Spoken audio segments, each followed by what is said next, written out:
जब जब हम लोग गलत रास्ते पे चलते हैं, हमारी कमजोरियों को पकड़कर ऐसी जालिम हुकूमत जो हमारी कमजोरियों को पकड़कर हमारे ऊपर थोप देता। आज वक्फ बिल का आया है, हमने वक्फ के साथ भी इंसाफ नहीं किया है, हमारे कायदीनों ने इंसाफ नहीं किया है, जो वक्फ बोर्ड के जो कुर्सी पर बैठा है उसने भी इंसाफ नहीं किया है। मैं आपको बताना ये चाहता हूं, आप ये समझे कि इसी बंगाल के सरजमीन की बात कह रहा हूं, कितने मेंबर ऑफ पार्लियामेंट ने वक्फ की जमीनों को कब्जा कर लिया, 20-20 तल्ले की इमारतों को तैयार कर दिया, मगर ये कौम और हम सब खामोशी तमाशा बने देखते रहे। ये प्रोग्राम कोई सियासी नहीं है, ना जैद अनवर साहब का प्रोग्राम है, ना ये महबूब रजा साहब का है, ये आपका प्रोग्राम है, ये अवाम का प्रोग्राम है। ये किसी दल का बात नहीं है, कोई सियासी पार्टियों की बात नहीं है, ये बात हमारे और आपके हकूक़ की बात है। किसी ने खूब कहा है कि अपने पड़ों को खोल ज़माना उड़ान देखता है, अपने पड़ों को खोल ज़माना उड़ान देखता है, ज़मीं पर बैठकर क्या आसमान देखता है। मैं आपको बताना ये चाहता हूँ, कहा है यूनान के बेटो, तुम मिट जाने वाली कौम हो, तुम तबाह हो जाने वाली कौम हो। जो कौम नाच गाने और कव्वाली और मुशायरे में अपनी ताकत को सर्व कर दे, वो कौम कभी तरक्की नहीं कर सकता, वो कौम मिट जाता है। और आज की तारीख में हमारी कौम मिटने की कतार पर खड़ी है। मैं आपको बताना ये चाहता हूं, हमारे ऊपर 3 तलाक का बिल आया, वो 3 तलाक हमारे अजाबों का, हमने जो गुनाह किया था उसकी ये सजा थी। मैं बताना ये चाहता हूं, 10 कदम पर हमारी मस्जिदें हैं, हर 10 कदम पर मस्जिदें हैं, मगर आज भी हिंदू 1400 साल जिस मजहब को आए हुए हुआ, जिसका कलमा हम लोगों ने पढ़ा, 1400 साल में आज भी मुसलमान 3 तलाक के बारे में जानता ही नहीं, समझता ही नहीं कि 3 तलाक है क्या। हजारों ऐसी बेटियां हैं, बेला वजह उन्हें तलाक दे दिया जाता है। हम शहर के लोगों ने क्या किया उनके साथ, क्या इंसाफ किया। जब जब हम लोग गलत रास्ते पे चलते हैं, हमारी कमजोरियों को पकड़कर ऐसी जालिम हुकूमत जो हमारी कमजोरियों को पकड़कर हमारे ऊपर थोप देता। आज वक्फ बिल का आया है, हमने वक्फ के साथ भी इंसाफ नहीं किया है, हमारे कायदीनों ने इंसाफ नहीं किया है, जो वक्फ बोर्ड के जो कुर्सी पर बैठा है उसने भी इंसाफ नहीं किया है। मैं आपको बताना ये चाहता हूं, आप ये समझे कि इसी बंगाल के सरजमीन की बात कह रहा हूं, कितने मेंबर ऑफ पार्लियामेंट ने वक्फ की जमीनों को कब्जा कर लिया, 20-20 तल्ले की इमारतों को तैयार कर दिया, मगर ये कौम और हम सब खामोशी तमाशा बने देखते रहे। हमने इसकी मुखालफत नहीं किया। हमारी जायदाद को हमारे बाप दादाओं ने जो पगड़ी को हमारे सामने दिया था, हमने उस पगड़ी की हिफाजत नहीं किया। जब आप अपने बाप दादाओं की विरासत की हिफाजत नहीं करेंगे तो ऐसे ही मोदी जैसे हुकूमत पर आएंगे और आपके वक्फ की जायदाद को छीन लेंगे। इसलिए कि हम सब नालायक हैं, हम लायक बेटा नहीं थे कि अपने बाप दादाओं की दी हुई प्रॉपर्टी की हिफाजत कर लेते। आप जानते हैं मुसलमान, आज जिस इलाके जिस मस्जिद के गेट पर खड़े हो जाइए, सैकड़ों मुसलमान भीख मांगने वाले मिल जाएंगे। अगर हमारी बंगाल हुकूमत सिर्फ इतना कर देती हमारे कौम के रहनुमाओं ने और हमारे कौम के लीडरों ने, जिनकी रसाई हुकूमत तक है, वो हुकूमत से इतना कह देते कि आप जो कारपोरेशन का जो रेट है भाड़ा का, वो रेट आप वक्फ बोर्ड की जो प्रॉपर्टी है उसका आप तय कर दीजिए। अगर उस भाड़े को अगर तय कर दिया जाता कारपोरेशन के हिसाब से, मैं दावे के साथ कहता हूं कि मुसलमान कोई भीख मांगने वाला नहीं मिलेगा। आज हमारे बच्चों के हाथों में किताब नहीं है, कॉपी नहीं है, हम पढ़ना चाहते हैं, हमारे पास फीस नहीं है, मगर हमारे लाखों करोड़ों की जायदाद पर सरकार ने कब्जा कर रखा है। मैं तो ये कहता हूं कि इसमें मुजरिम सिर्फ बीजेपी हुकूमत नरेंद्र मोदी नहीं है, हिंदुस्तान की जिस रियासत में जिसकी सरकार है, सबने वक्फ को गीत के तरह नोच कर खाया है और लूटा है। यह लूट मार मचाया है।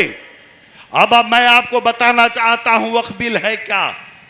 बहुत लंबे चौड़े बात में जाएंगे, शायद आपको समझ में नहीं आए।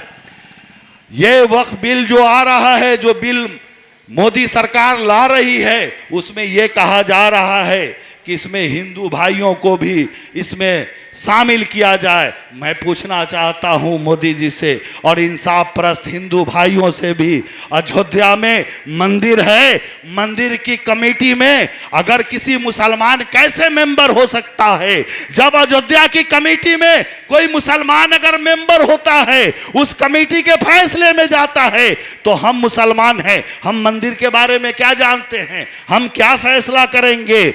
इसलिए मोदी ने हिंदू को कह रहे हैं, हिंदू भाइयों को कह रहे हैं कि आप उस कमेटी में इनको शामिल करेंगे और इसका पूरा पावर और ताकत जो दी जाएगी वो जिला के डीएम को दिया जाएगा। और डीएम के जरिए, जैसे आप समझ लीजिए कि एक मस्जिद है, वक्फ की प्रॉपर्टी पर है, चाहे आपका कब्रिस्तान है,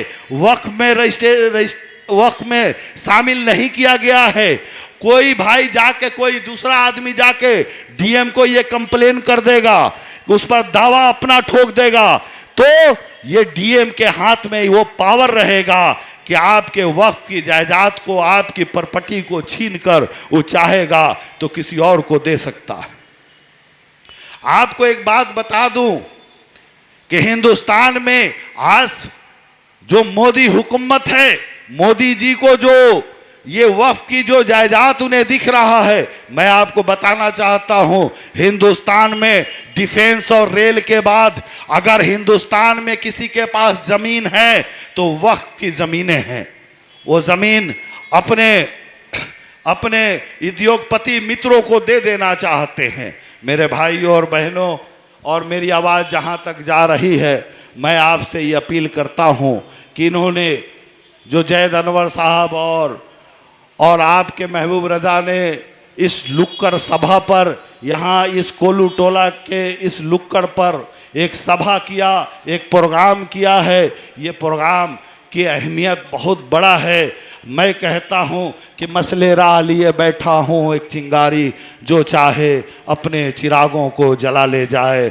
मैं आपसे अपील करता हूँ, इस मुल्क के हिंदू भाइयों से अपील करता हूँ कि देखिए, जब हिंदुस्तान की आज़ादी की बात थी तो अंग्रेज़ों ने जिस तरह से हिंदू मुस्लिम इत्तेहाद को तोड़ने की कोशिश किया था, मैं आपको बताना ये चाहता हूँ, जब मौलाना आज़ाद दूसरे बार कांग्रेस के सदर बने, जब रांची में कांग्रेस के सदर बने, तो उन्होंने अपनी तकरीर में कहा कि कोई कुतुब मीनार से उतरकर मुझसे आकर कहे कि मौलाना हम तुम्हें आज़ादी देते हैं और हिंदू मुस्लिम इत्तेहाद को छोड़ दो, तो मौलाना कहते हैं कि आज़ादी मेरी पैदाइशी हक है, आज या कल ले लेंगे, मगर मैं अपनी ज़िंदगी भर हिंदू मुस्लिम इत्तेहाद और भाईचारे को कभी ख़त्म नहीं होने देंगे।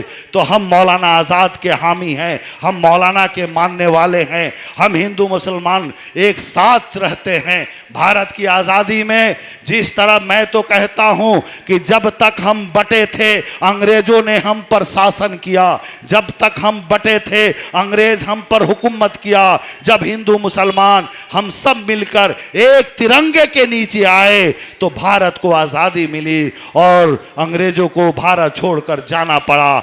आज फिर वक्त आ गया है देश के संविधान को बचाने के लिए अगर हिंदू भाई इस बात पर खुश हो रहे होंगे कि अगर मुसलमानों का ये मसला है, मैं कहना ये चाहता हूँ आज मेरा मसला है, कल इस दलितों का मसला आएगा, शेड्यूल कास्ट का आएगा, शेड्यूल ट्राइब का आएगा। ये किसी को छोड़ने वाले नहीं हैं, ये सब को एक एक करके बदला लेंगे, एक एक करके खत्म करने की कोशिश करेंगे। तो मैं आपसे ये अपील करता हूँ, हिंदू मुसलमान तमाम देशवासियों से अपील करता हूँ कि भाई ये मसला मुसलमानों का नहीं है, ये मसला हिंदुस्तान का है, ये मसला हम सबों का है। और हमें चाहिए कि हम सब सर जोड़कर इस बिल की मुखालफत में हम इस पर आवाज़ उठाएं। और मैं अपने रियासत के वज़ीर आला ममता बनर्जी जी से भी अपील करूंगा कि जिस तरह से आप विधानसभा में कई ऐसे बिल लाए हैं, जो बिल मरकजी हुकूमत ने उस बिल को लाया है, उस बिल के खिलाफ आप अपने विधानसभा में लाए हैं। मैं इस मन से ही अपील करता हूं कि हम मुसलमानों ने, बंगाल के एक मुसलमानों ने आपको वोट दिया है, उस वोट दिया है। आप एक 20 अगर वक्फ बिल के वाकई में आप मुखालफत करना चाहती हैं, वक्फ बिल से इस कौम को बचाना चाहती हैं, तो आप बंगाल के विधानसभा में आप इस बिल के खिलाफ आप अपना एक बिल लाए, ताकि बंगाल के वक्फ बोर्ड पर मरकजी हुकूमत अपनी नजर से देख न सके।